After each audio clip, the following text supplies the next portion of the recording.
natin si Sex Bomb Jopay at mukhang meron siyang matinding chikang pasasabugin. Jopay, good afternoon sa'yo. Good afternoon po.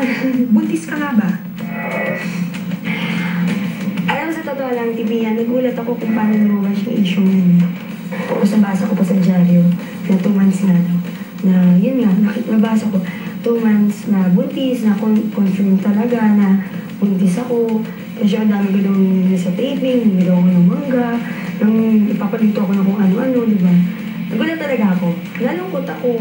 Parang, pati ba naman yung kailangan ilabas, di ba? Kumbaga, dati ganun din eh. Yung mga issue ganun na hindi naman totoo. So, once and for all, set the record straight.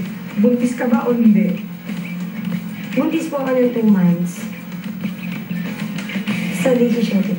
Sa decision na hindi. Ikaw naman?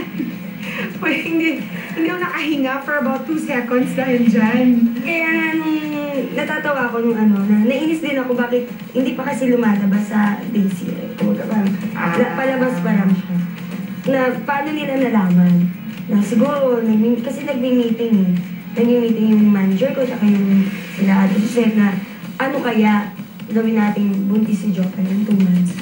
Siguro yun yung narinig niya na confirm daw siya na buntis talaga ako. Na, ganun. Tapos si Joshua, kasi si Joshua hindi pa niya alam. Kaya nagulat din siya. Hindi niya alam na ganun ang magiging takbo ng Oo, hindi pa alam. Kumbaga, ano pa lang eh, palabas pa lang eh. Ayun yun talaga okay. totoo. At least, mabuti ng malinaw. Opo. Nakaka-apekto ba yun sa image mo? Totoo po, nakaka-apekto po talaga. Kasi, sex ba manghawak po namin mga bata, di ba po? Na maraming gumagaya. Maraming gumagaya po na, although na nasa right age na naman po ako, syempre, iniiwasan pa rin po namin at may kontrata po ako sa manager ko na kailangan tapusin kasi nakalagay ng bawal mo na pagbuntis. Syempre, para sa akin, nadi-disappoint po ako para doon. Sana, wag naman ganun ka-brutal yung chismis nila. Ano ngayon ang gusto mong sabihin sa mga taong nagkakalat ng ganitong balita?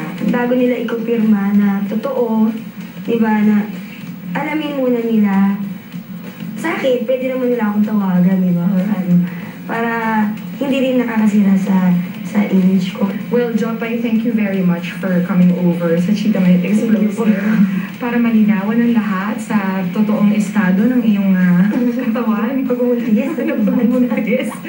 And good luck on all your projects on the show, Daisy Shete. Yeah, thank you po.